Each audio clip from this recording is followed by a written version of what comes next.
David Gaitán es uno de los dramaturgos y directores más relevantes de la escena teatral contemporánea en América Latina.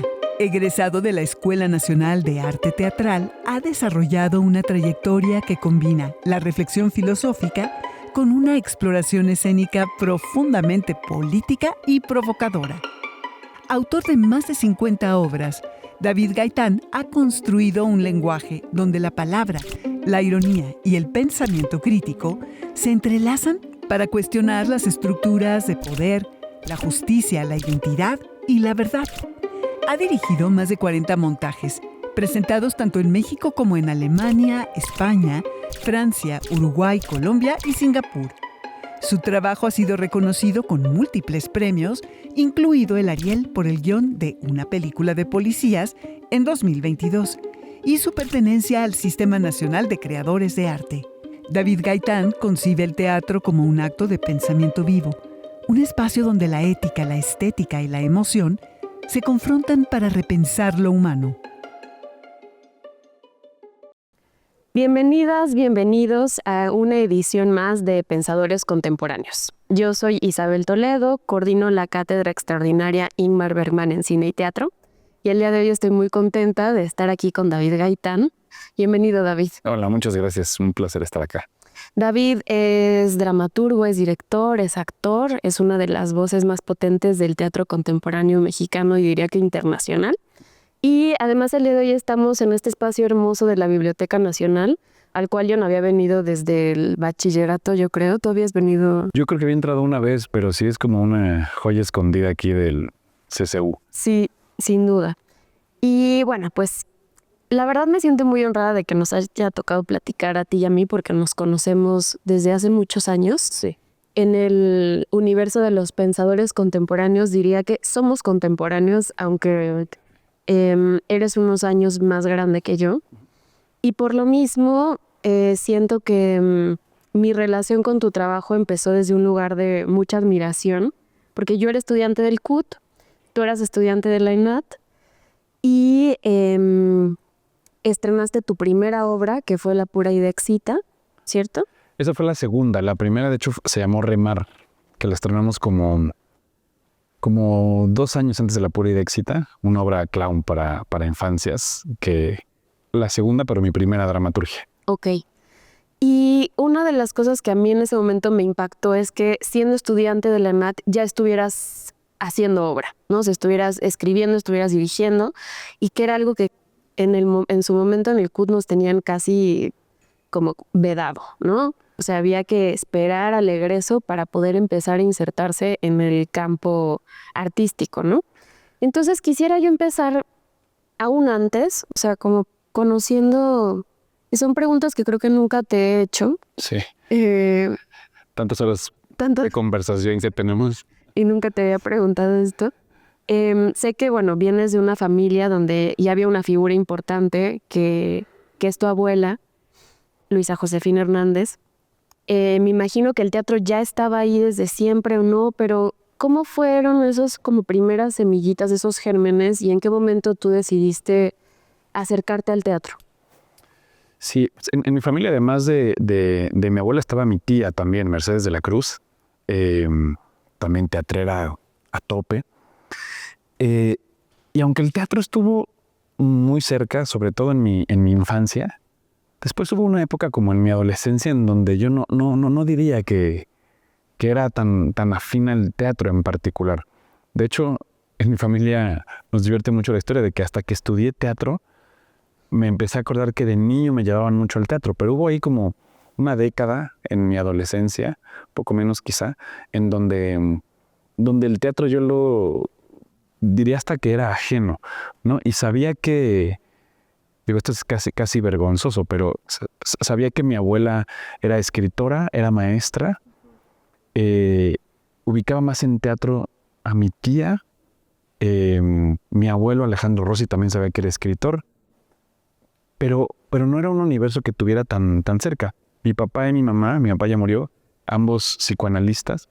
Entonces ese era el mundo con el que convivía más íntimamente, el del psicoanálisis, como horizonte de futuro, no porque mi mamá y mi papá me empujaron hacia allá, pero yo, aunque tengo familia en el teatro, diría sobre todo que tengo familia en el psicoanálisis, porque 2 tíos, mi abuela, mi tío abuelo, mi padre, mi madre, todo mundo psicoanalista. Entonces, ese es el camino que yo veía como un poco natural y que de hecho, tanto mi hermano como yo estudiamos psicología. Yo abandoné la carrera para irme después a actuación, pero... Mira, eso no lo sabía. Ajá, pero empezamos psicología, hice un par de años y recién en psicología el teatro, yo siento que se me revela, pero yo lo viví como un descubrimiento muy, muy personal, muy autónomo. Y hasta que empiezo a plantear en mi familia la inquietud de entrar a cursos de actuación un poco más serios de lo que eran en la prepa, entré al círculo teatral mientras estudiaba psicología los sábados y empecé a enamorarme y a sentir el germen del teatro invadirme. Empecé a decir que estudiaba las 2 cosas, que era cierto, pero digamos el teatro de manera más marginal en comparación con la psicología en términos de mi agenda, digamos. Y hasta que finalmente decido ya irme a actuación, como que se me revela qué tanto de mi familia ya estaba en ese lugar. Pero sí fue como un acercamiento, sobre todo con mi abuela.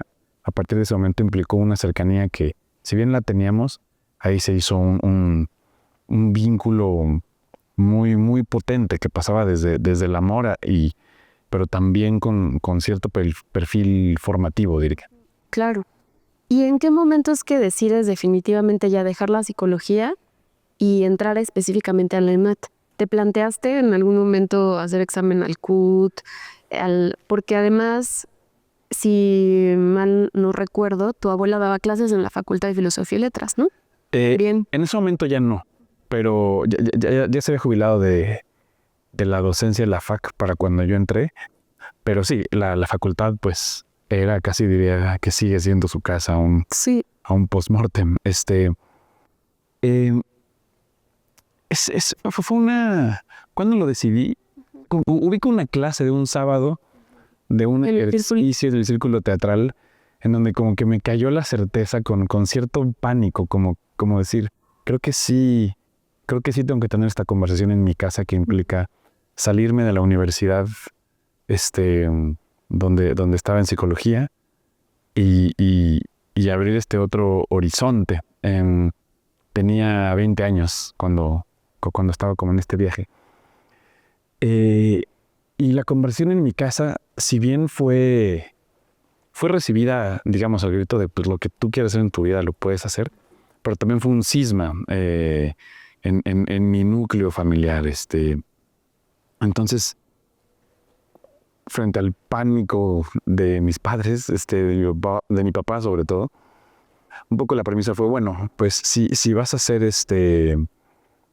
actor, si te vas a dedicar a esto, tiene que ser en una universidad de mucho prestigio, pero era un poco, o sea, ahora estando donde estoy, como que me doy cuenta que era como un impulso como familiar de protección, pero quizá con poco conocimiento, aún teniendo a gente de mi familia cerca, esa cercanía al tiempo que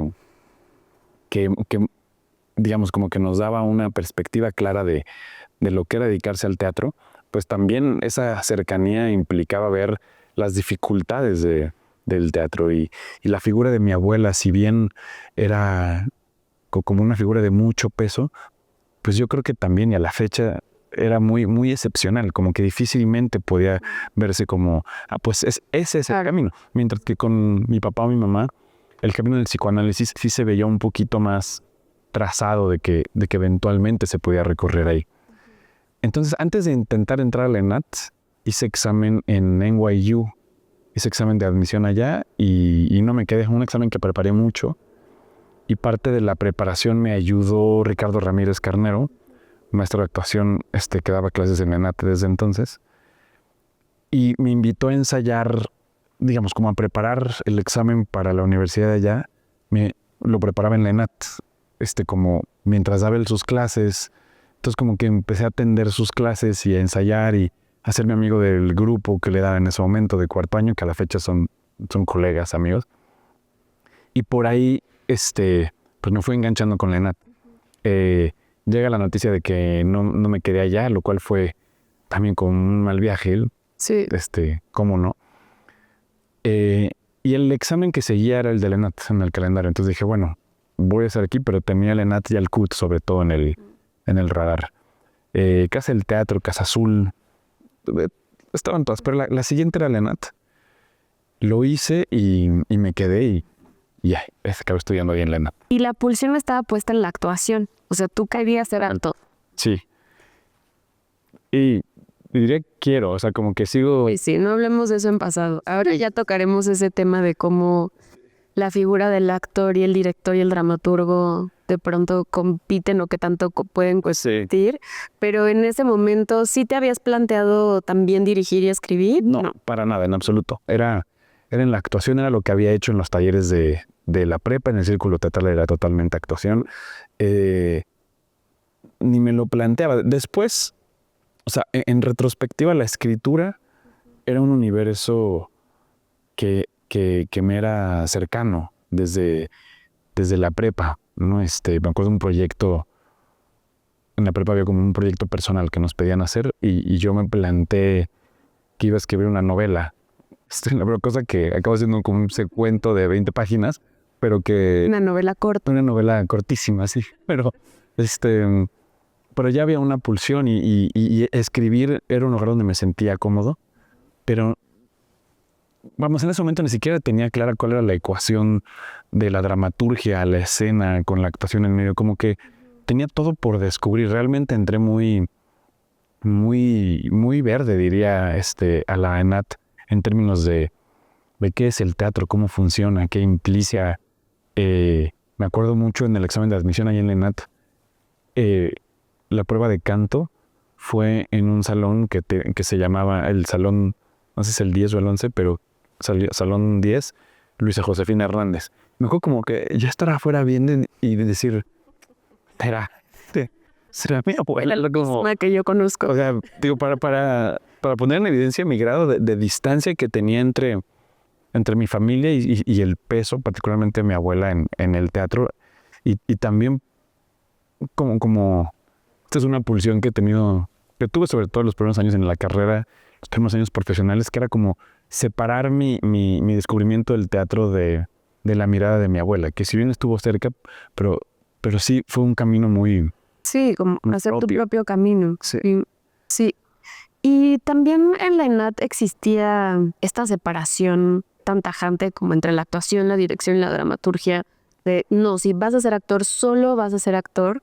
Y cómo dentro de estas lógicas pedagógicas empezaste desde ese momento a como generar estos cruces. Sí, en la ENAT, así como en el CUT que decías, también había la premisa de no actuarán hasta que la escuela como que les abra ese espacio. Sí.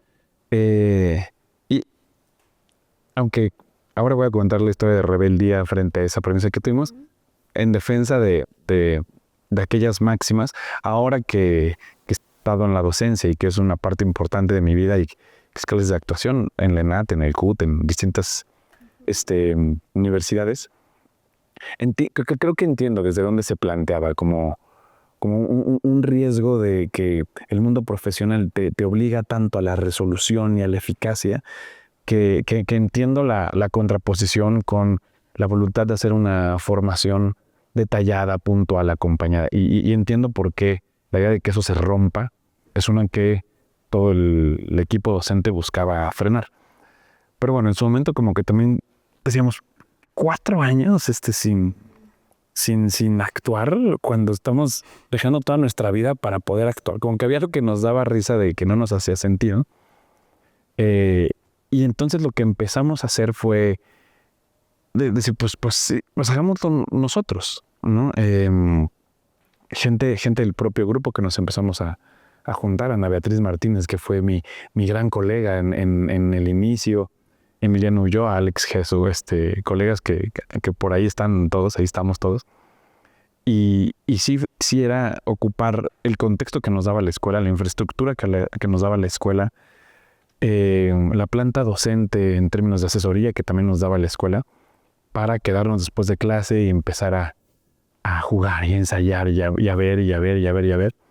Y como una brújula muy clara de aterrizaje, el FITU, aquí en la UNAM, como el gran espacio para llegar, ¿no? Y para ponernos una fecha de estreno y saber que teníamos que trabajar con ese objetivo muy, muy claro y que era un lugar que nos iba a dar la bienvenida, que no había un filtro que se bastaba con inscribirse y dábamos función.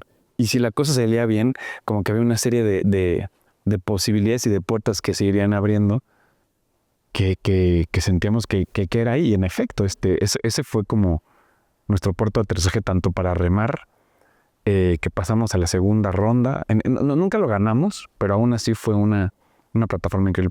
Pasamos a la ronda final y Antonio Algarra, que dirigía el ENAT, nos dio una temporada en la propia ENAT que nos encantó, y de ahí nos jalaron a la gruta y luego empezó como una especie de cuento de hadas con Remar, porque de hecho el estreno de Remar fue en la fiesta infantil de mi primo, que cumplía 6 años. Ahí Bueno, como que público muy exigente, una fiesta de cumpleaños de 6 años, ¿no? Sí, no, y una obra que era un bodrio en ese momento, porque era una obra clown, que yo creo que esa primera versión nos duró como 2 horas y media. Imagínate la función. El único que terminó estoico fue mi primo, que ahora tiene 20 y tantos, pero a la fecha le agradezco su gesto de amor de aguanta en nuestra obra. Y ya para el FITU ya estaba en 55 minutos y eventualmente fue una obra que dimos funciones como 5 años en el circuito profesional mientras estudiábamos, lo cual para nosotros también era un hallazgo. Y desde Remar o sea, como que entendimos que sí había un camino posible. Sí. Y después hicimos la pura Idexita,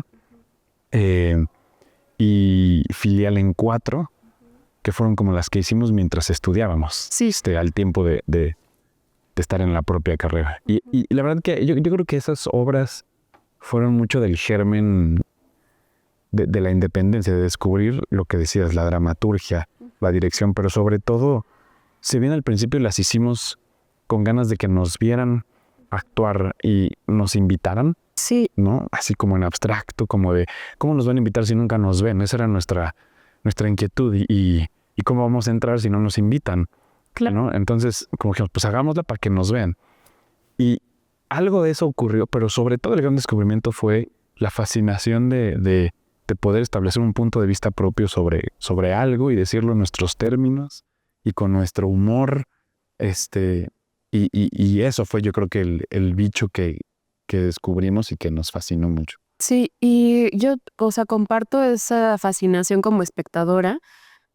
Claro que ahora viéndola con el paso del tiempo, tanto la pura Idexita como filial en 4 seguro para ti, habría millones de cosas que hoy plantearías distinto, sí. Pero siento que su potencia estaba como en esa pulsión joven y donde desde un inicio había como ciertas decisiones discursivas y de lenguaje muy claras y que no eran convencionales y que no era lo que nos enseñaban en las escuelas, ¿no? Entonces a mí eso me parecía así como muy disruptivo, ¿no? O sea, ver a alguien que está estudiando en el Milagro, haciendo una obra donde de entrada se te presentan los dos, la actriz y el actor, completamente desnudos, Sí. ¿no? Y, en fin, no solo eso, sino como distintas decisiones del lenguaje que eran muy claras y siento de mucho como arrojo y valentía. Sí, cuando en ese momento pues estábamos con las preguntas de cómo se hace una obra de teatro, ¿no? Básicamente estábamos en esa investigación y la que nos decían todo el tiempo era, ok, tienen que preguntarse qué quieren decir con esta obra. Y esa pregunta, Ana Beatriz y a mí, me acuerdo mucho que decíamos, no estamos seguros, no sabemos, como que nos abismaba un poco. Como que decíamos, pues hagamos la escena porque se nos antoja, porque está padre, porque siempre hemos pensado en este film. O sea, como que empezábamos a hacer la escena.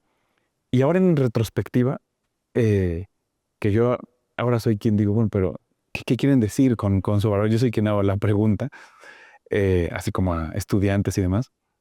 Pero también les digo, si esa pregunta les abisma, ignórenla. Porque en retrospectiva yo creo que lo que queríamos decir era, podemos hacer una obra. Sí. Como que no lo encontrábamos en la ficción, sino en el gesto de de articularlo y buscar un teatro.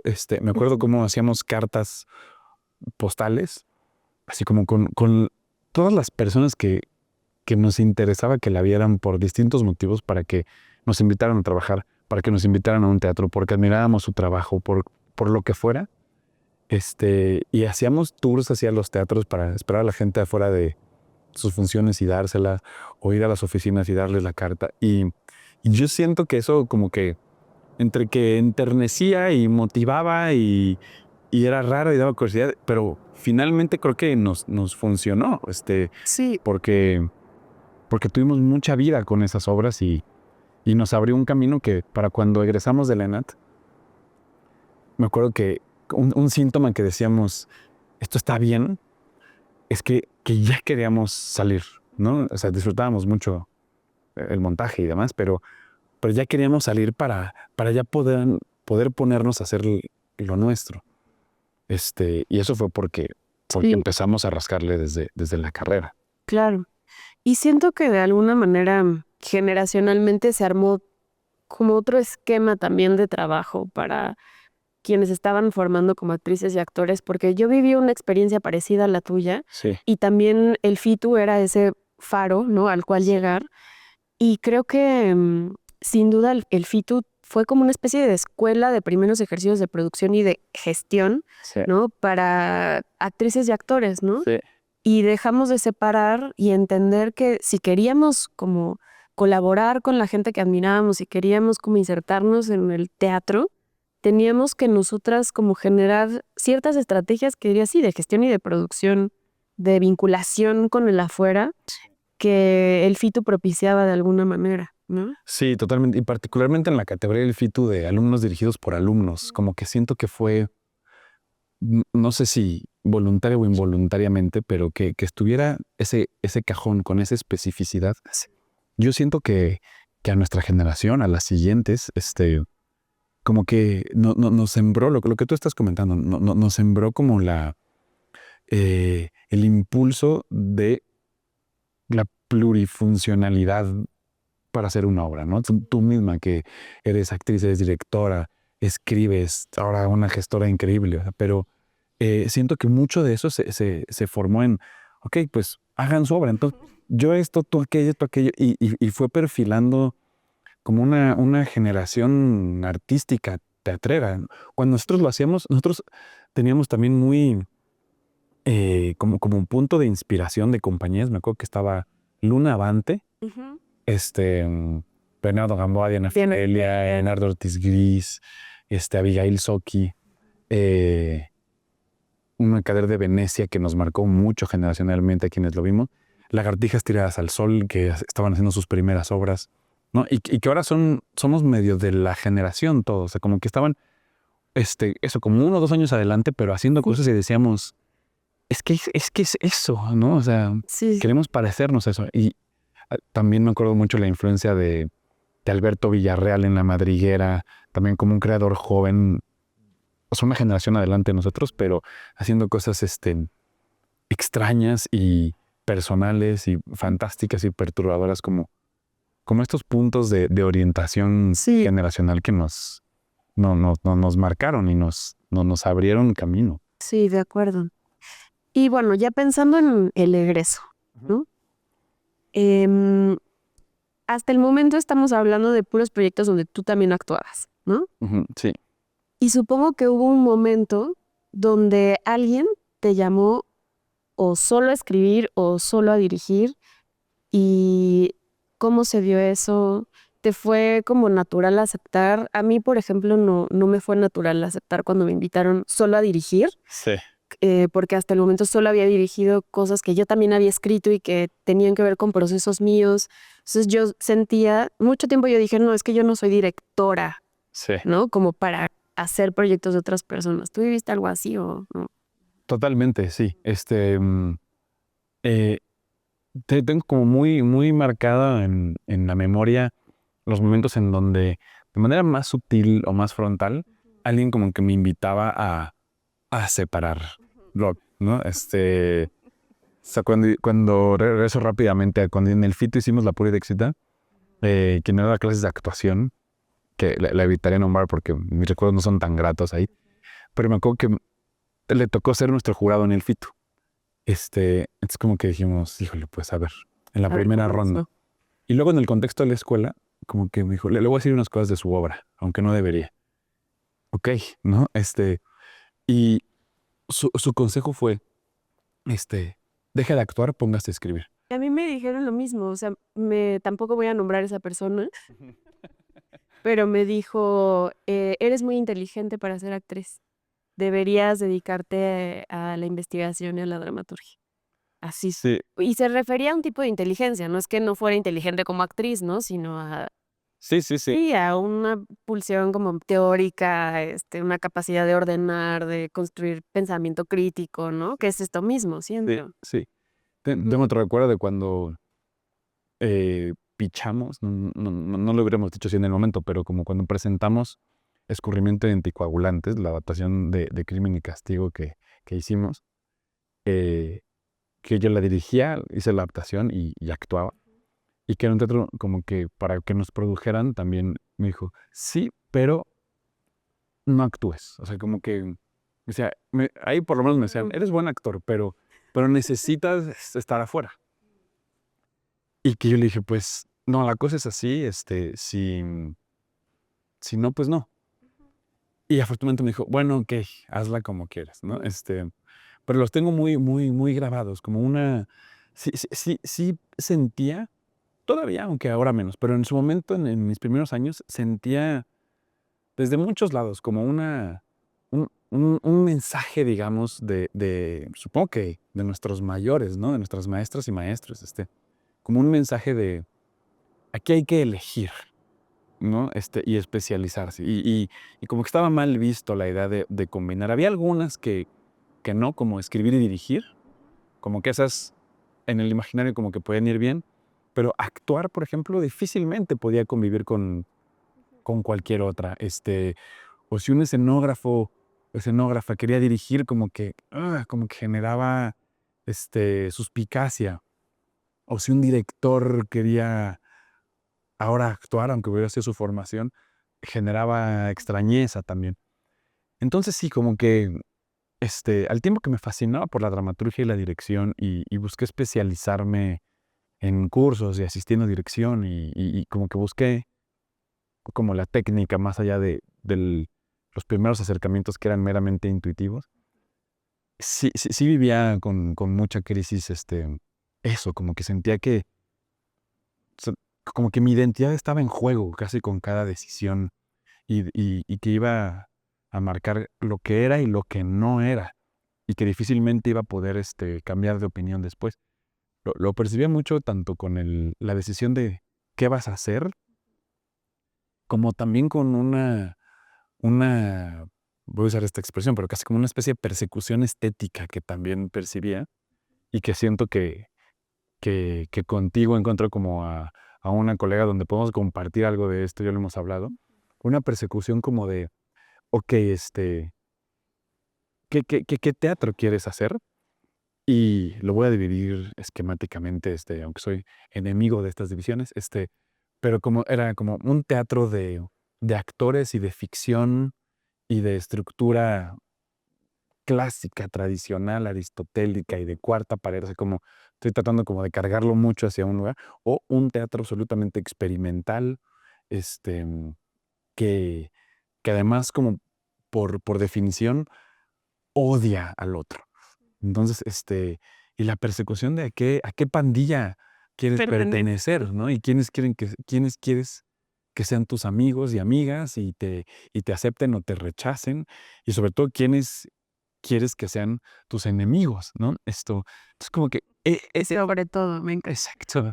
Es como que esa yo la vivía muy, muy persecutoria también entre escribes, diriges o actúas, ¿y qué teatro vas a hacer? ¿Y quién vas a hacer? Y había o sea, como que sí recuerdo unos primeros años de mucha tensión. Además eran también los primeros años de Facebook particularmente y como de una conversación muy atizada, ¿no? Todo el tiempo ahí en las redes y de voces de poder y de figuras que encontraron su poder en la comunidad a partir de lo que publicaban en redes. En fin, no que eso sea tan distinto al presente, pero como todo eso lo empecé lo viví con mucha angustia. Mucha de mi obra dialoga Sí. con eso. Y después ahora estoy lejos de calificarme que ya estoy por encima de esa angustia, porque no me viene cada tanto con fuerza. Pero sí creo también que he logrado como encontrar identidad en el híbrido, ¿no? Y que cuando hago una obra, yo sé que hay unos que están más cargadas para allá, o para allá, o para allá, o para allá, y que no he insistido tanto como con la especificidad poética que muchos otros colegas sí lo han hecho, pero he buscado encontrar identidad, y así como he buscado encontrar identidad en el insistir en que escribo y dirijo y actúo, y a veces combino, a veces no combino estas, y es tratar de estar en paz con eso, pero si bien siento que el paradigma ha ido cambiando en estos 20 años y somos más personas que estamos ahí, tampoco siento que fue el primero. Había muchas figuras que decían, como tal, como tal. Esto, pero no deja de ser un tema, mucha conversión nuestra, Sí, se nos va ahí todo el tiempo. totalmente. Sí. No deja de ser un tema, pero sí creo que de alguna manera se abrió cancha para otros paradigmas de cómo se pensaba el oficio del actor, creador escénico, o sea, como, no sé, como con más libertad de en qué roles te colocas. Y como me encanta que toques el tema justo de como esa angustia de esos primeros años de entender y decidir, porque yo también lo viví así con mucha angustia. Em, pero creo que, como bien nombraste ahora, está muy presente en tu obra, ¿no? Y es algo que quería que platicáramos en este espacio, ¿no? O sea, por un lado, quizá en un primer lugar hablar sobre cómo a partir de estos textos canónicos y como reactualizarlos al presente, empezaste tú como a poder em, desarrollar lo que es para mí como el gran tema de tu trabajo que tiene que ver con la verdad, ¿no? Como Mm. quién dice la verdad, a quién se le cree la verdad, Ujú, ¿no? ujú. Y cómo de alguna manera estos textos que se nos plantearon como las verdades, Sí. ¿no? En un primer momento como estudiantes, te ayudan a dislocar esas preguntas, ¿no? Sí. ¿Cuál fue la primera adaptación que hiciste o el primer texto canónico que tomaste para trabajar? Pues, o sea, en la pura idea excita, un fragmento de una escena es de Closer, Sí, de acuerdo. de Patrick Marber, que el referente más cercano que tenemos era la película. Eh, digamos, como que ahí empecé con ese, o sea, como con ese diálogo con otros materiales. De hecho, la pura idea éxita la hicimos en su momento porque no pudimos hacer Closer. Yo traduje Closer, la mandé, les pagué a los ingleses para que se tomaran el tiempo de leerla y aprobarla. La aprobaron y luego nos quitaron, pues alguien compró los derechos y se nos fue como de las manos. Y nos quedamos con esa inquietud y de ahí fue, pues escribamos la nuestra, pero más como desde la frustración, y metimos un cacho de escena. Y como que ahí empecé a ver que eso, este, dando el crédito, pero dialogando, o sea, como que había un lugar nuevo que partía del trabajo y el reconocimiento que alguien más había hecho, pero que había como un filtro que se le podía poner a la mirada. Y luego, lo siguiente fue un Ricardo III, que me invitaron del Foro Shakespeare a escribir y dirigir sin actuar, que también fue de las que dije, bueno, a ver, ¿cómo será esto? Y que también como que escribí una obra completa que tenía, o sea, que hablaba de la obra de Shakespeare. Este, mm, y después quizá el siguiente gran gesto que fue importante también en mi camino fue Antígona, que le hicimos acá con la UNAM. Y yo creo que la voluntad de la reescritura y de la, no quiero decir actualización porque parecería que no es actual el original, y claro que creo que lo es, por eso nos acercamos a ello, pero yo creo que la voluntad por decir, pero digámoslo, o sea, ¿qué de esto queremos decir? ¿Qué de esto dialoga con el presente? ¿Por qué esta obra? Como todas esas preguntas, yo creo que se sembraron en estas primeras obras de las que hablábamos, en la voluntad de decir, pues hagamos la nuestra, porque si no, no hacemos nada, ¿no? Y la academia y estos tótems literarios, o sea, tienen tanto peso, la tragedia, ¿no? Cómo se hace una tragedia, o sea, cómo tiene que hacerse, cómo no puede hacerse, como que siento que se totemizan muchísimo al punto que resultan casi intocables, como que uno dice, no, pues mejor mejor ni le entro, porque es altamente probable que me equivoque. Pero la travesura, diría, como decir, no, a ver, pero vamos a reescribirla. Como que siento que con Antígona fue el ejercicio más puntual. Fue en una coyuntura también sociopolítica muy puntual, que fue un año después de los 43 estudiantes desaparecidos de Ayotzinapa. em, la invitación, yo en realidad entro a la baraja, o sea, me invita Enrique Singer en su momento, porque o sea, yo no tenía como las credenciales en la lógica para hacer eso, pero el director que tenía, que tampoco lo voy a nombrar, pero nunca se lo he hecho, pero le tengo una gratitud secreta porque se tuvo que ir a hacer otro proyecto, abrir ese hueco, y Enrique Singer pues tuvo me dio un voto de confianza que en ese momento a mí me resultaba como que era un doctorado cuando yo apenas estaba mucho antes, y acepta también la dramaturgia que le planteo, y ese proyecto termina por abrirnos mucho camino, y a mí también como, como de comprobar que había una posibilidad de acercarse a textos, sí, totémicos, clásicos, con, con, desde otro ángulo, o sea, con rigor, pero con arrojo también, o sea, con, con cualidad autoral personal. Sí, fue Antígona, luego fue Edipo, Nadie es ateo, Enemigo del pueblo de Ibsen, este, mm, la novela del salvaje de Guillermo Arriaga, Solaris, la novela de Stanislav Lem, eh, algunos de manera más tangencial, otros de manera más profunda, pero sí ha sido un universo. Las criadas de Genet, pero el diálogo con otros materiales a la fecha es uno que me entusiasma. Y luego hablando a través de viajes y mal viajes de la propia identidad artística, también en algún momento, o sea, cada tanto en las angustias artísticas, ¿no? En las que vamos como espiral, siento que todo el mundo, cada tanto me entra el viaje de, bueno, pero hay obras que son todas mías, ¿no? O sea, como que también es una voluntad que tengo, como que en un momento le decía a Verónica, mi pareja, le decía, es que no quiero ser el adaptador, ¿no? ¿no? De cosas, o sea, entonces como de pronto me entra la persecución de, bueno, a ver, ahorita quiero solo buscar trabajar con textos, propios, autorales al 100%, digamos, pero en ese diálogo es Sí, nuestro cotidiano. vas como transitando. Sí. Ujú. Pero justo creo que es interesante, hablabas de la identidad, ¿no? Y de cómo vas construyendo tu identidad artística.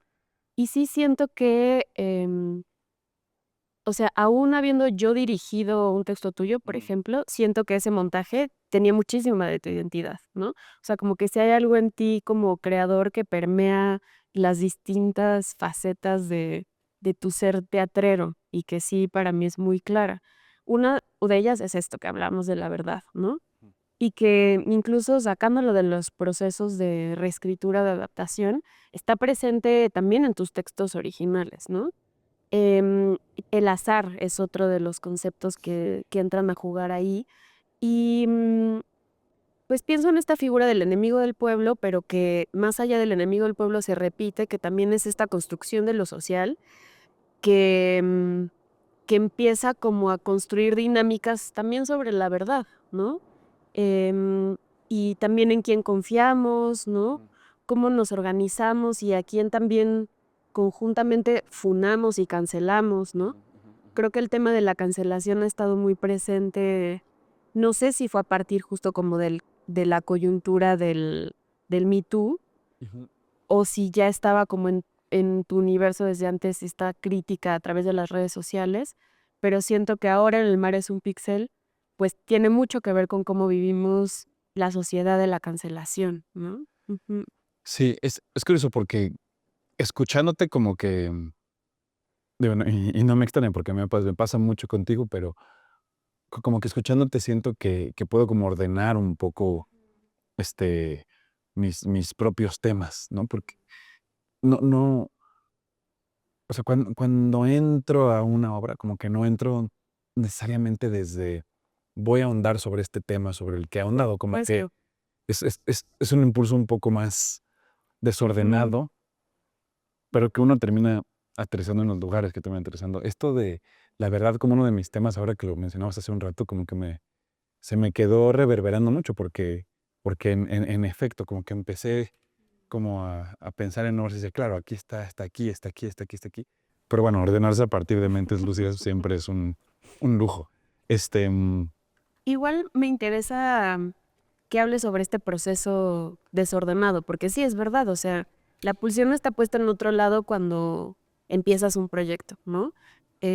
Y ya después a mí me pasa también, ¿no? Ya como que cuando escribes la sinopsis y empiezas a hacer carpeta, un poco te vas enterando de, al final, de qué trató, de que escribir. de qué escribiste y qué hiciste, ¿no? Pero me interesa mucho, así a nivel como investigativo, así de Ajá. detectivesco, saber tú cómo creas. O sea, eres nocturno, diurno, Sí, dónde escribes, qué pones a prueba ya en el ensayo. sí. A ver, es que empiezo un poquito por esto y ahorita voy al otro que me preguntabas.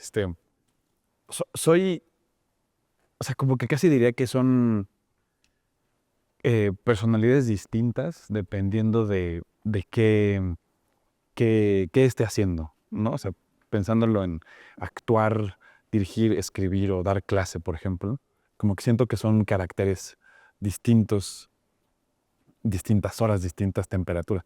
Escribir, por ejemplo, pues es la versión creativa más íntima que tengo. Es un poco una obviedad, pero es nocturna, casi siempre lo hago muy de madrugada, con todo el mundo, o sea, con todo el exterior en paz.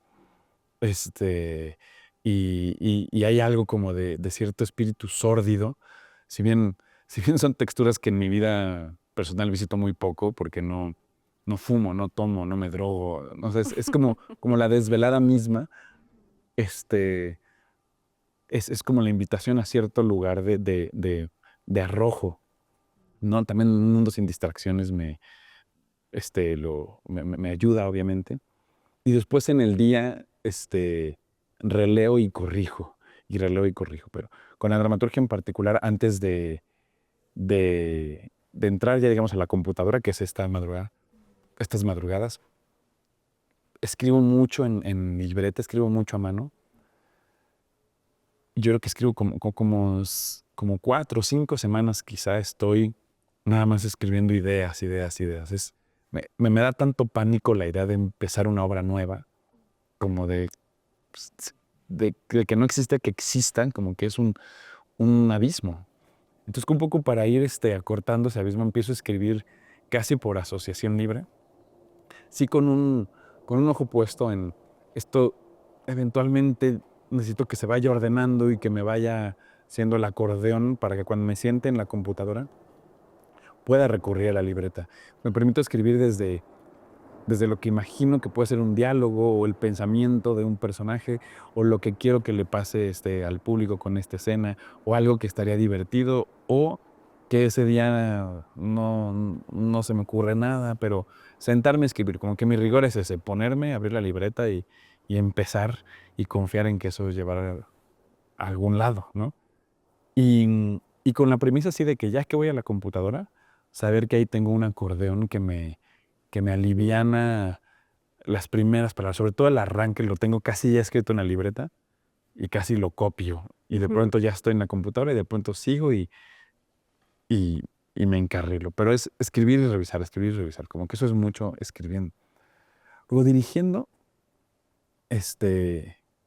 que alguna vez me decías cómo te sentías parecido y es muy, es un- no deja de impresionarme. pero es quizá el trabajo más solitario del mundo, yo creo, dirigir. Mucho más que escribir, porque hay como una soledad decidida que te arropa, y dirigiendo estar rodeado de una multitud que está pendiente de tu mirada y de tu decisión y de tu todo. Pero dirigirlo, para mí, de todas mis actividades en el teatro, es la más técnica, por un lado, la más fría, diría, pero por técnico, no porque no esté involucrado emocionalmente, y la más solitaria también, donde siento que tengo que ser más preciso. O sea, como que eso detecto la importancia de mi asertividad, y la importancia.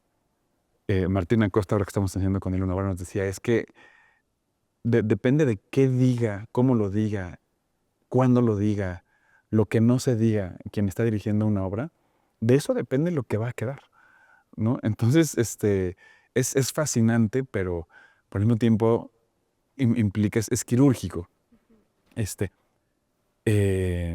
Trato de abrirme espacios para el ensayo y el error, y trato como de poder aflojar, y con los años creo que lo he ido consiguiendo un poco, pero es el más quirúrgico. Y actuar pues es el más lúdico, es el que donde me siento más libre, donde el que gozo más, sobre todo si estoy actuando y ya, ¿no? O sea, sin dirigir particularmente. Es un abandono a las sutilezas, al mundo interno, a buscar sumar a una idea ajena y después poner las propias ideas en función a eso. Como que ese proceso lo asocio mucho con el gesto de presente, que es, por ejemplo, hacer deporte, que no hay escapatoria, y no sé, como el pleonasmo del estar vivo que es el actuar, me fascina, con una particularidad muy, muy única. Entonces, bueno, pero sí, son casi personalidades distintas, Sí. en uno y en otro. Y bueno, y la docencia comparte mucho con la dirección, pero con la enorme libertad de que la docencia te otorga quizá los momentos artísticos más altos. Yo creo que los he visto en el aula, con alumnas y alumnos. Em, es un espacio en donde como que ves las revelaciones son casi concretas, de un ejercicio a otro, de un momento a otro. Esto, y eso es fascinante. Entonces es la responsabilidad de la guía, pero al mismo tiempo la fascinación de ver cómo alguien se va formando, ¿no? Y además libre de todo la angustia del exterior, ¿no? De la crítica, de la mirada ajena, de la precariedad de nuestra realidad profesional, en fin, como libre de todo eso. Entonces es también un espacio que gozo muchísimo, muchísimo.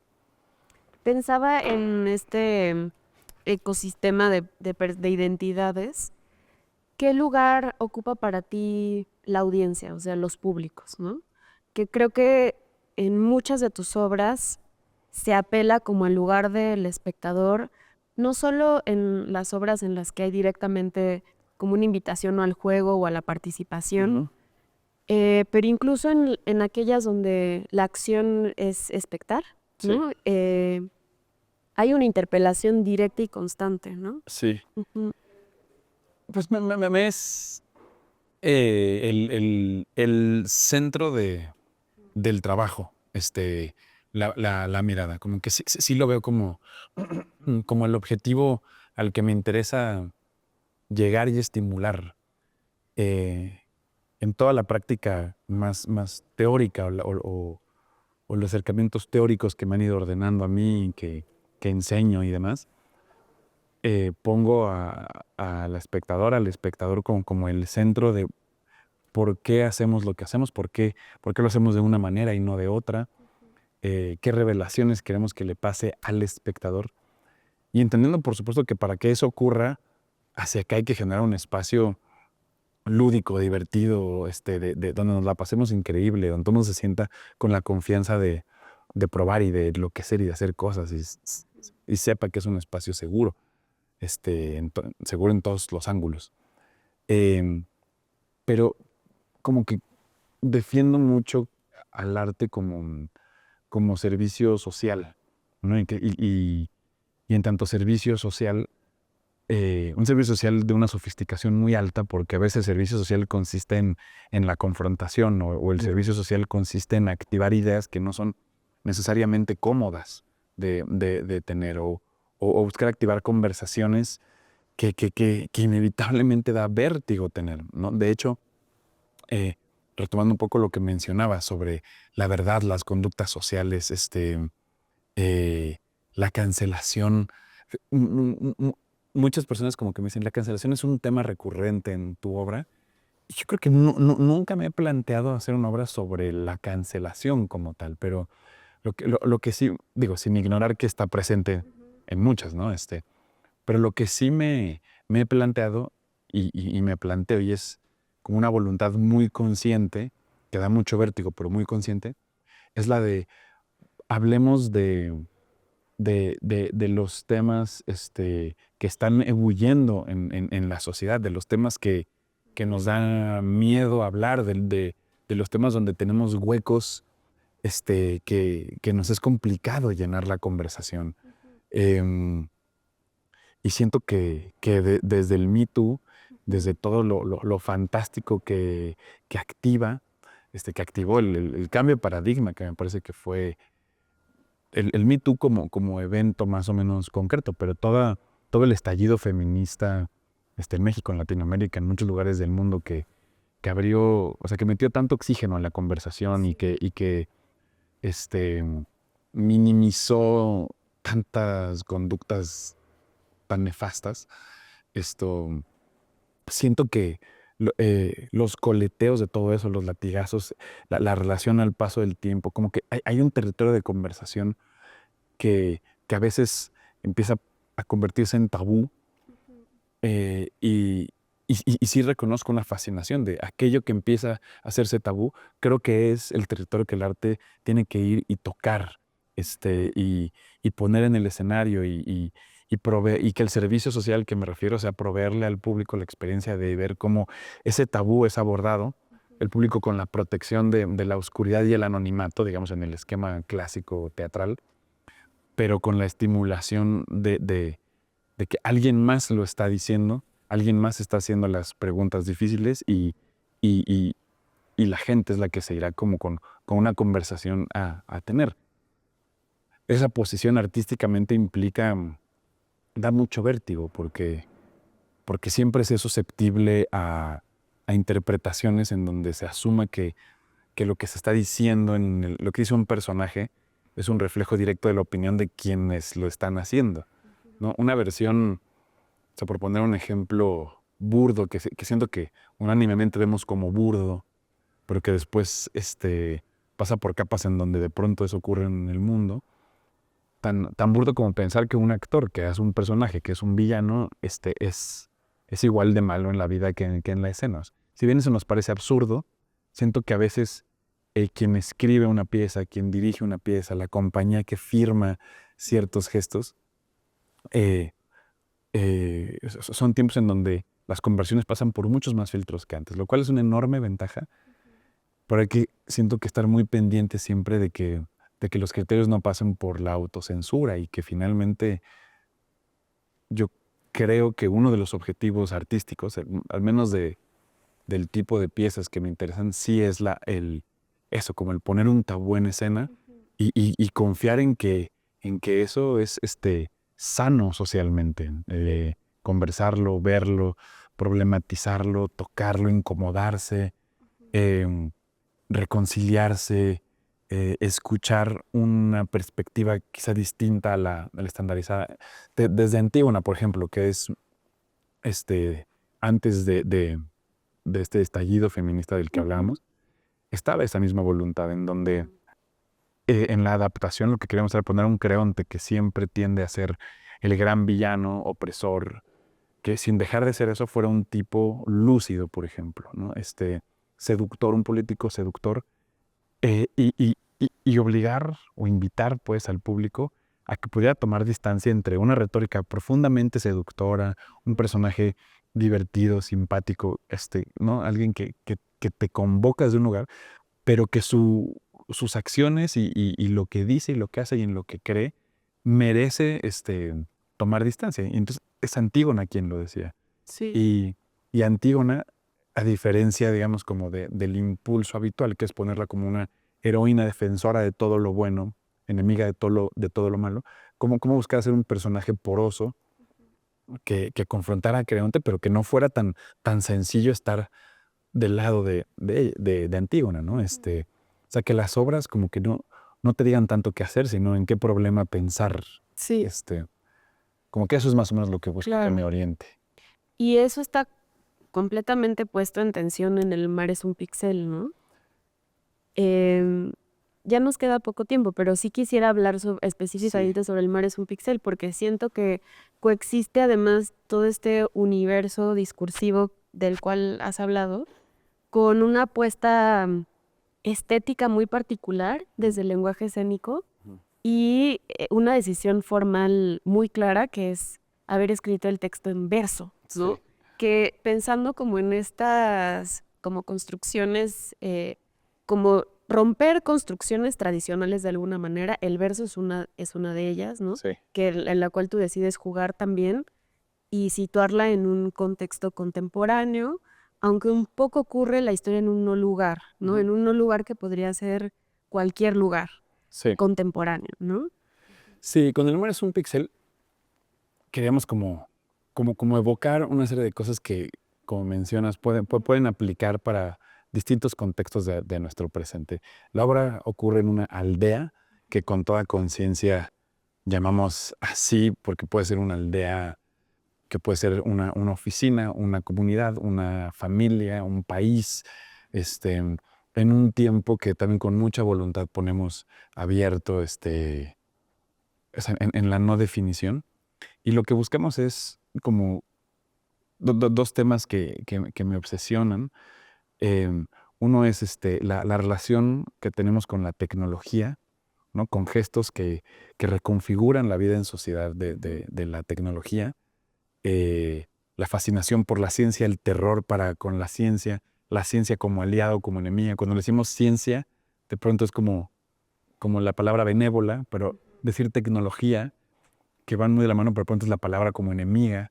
Esa relación fascinante, psicótica que tenemos con la tecnología como sociedad me fascina. Y el otro es el tema del honor, que atraviesa mucho de los temas que tú mencionabas hace un rato.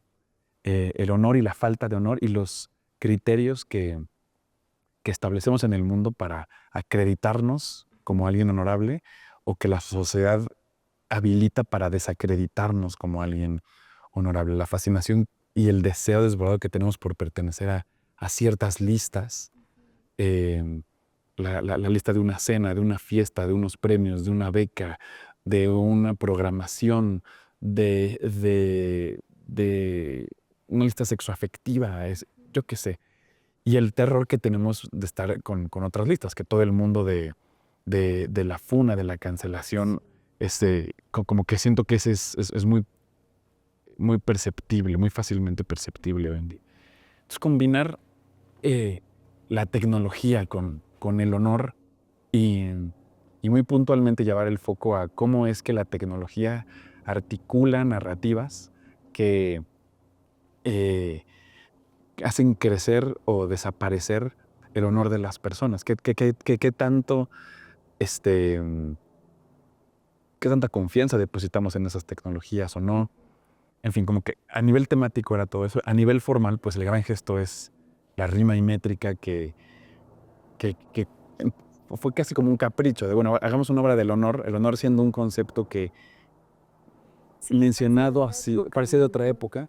Entonces hablemoslo como de esa otra época. Todo el teatro del siglo de oro, el honor es como una moneda de cambio muy importante, pero muy cotidiana. Es algo de ese universo que es un poco lejano, pero que evidentemente velaba con el presente, lo que queríamos evocar. Además, insisto, de la diversión de hacerlo así, que yo creo que, hablando de procesos creativos, hacer cosas que sean divertidas para el equipo, para hacerlo. O sea, como el experimento por el experimento mismo, creo que tiene a veces un alto valor artístico también. Sí, de acuerdo. pues como intuíamos, se nos pasó volando. Rapidísimo. Nos pasó rapidísimo. Y pues nada, quisiera agradecerte mucho, David, por tener esta conversación. Sí, siento que aprendí cosas nuevas de ti que no hubiera aprendido en un espacio más cotidiano. Y agradecerles a ustedes por acompañarnos en esta edición más de Pensadores Contemporáneos. Ojalá puedan ver El mar es un pixel, que está en el Teatro Juan Ruiz de Alarcón. Y si nos están viendo en otro momento de la vida, en otro tiempo, que la logren encontrar en algún otro teatro, en algún otro espacio teatral. Sí. Muchas gracias, David. Gracias. Y sé que se hizo el cierre, pero ojalá pueda entrar. También yo te quiero agradecer a ti, Isa, porque hablar contigo de tus preguntas y la orientación y tu mirada ordena el universo propio que suele ser un caos. Entonces, te lo agradezco mucho y te admiro mucho, como ya lo sabes. Ya te...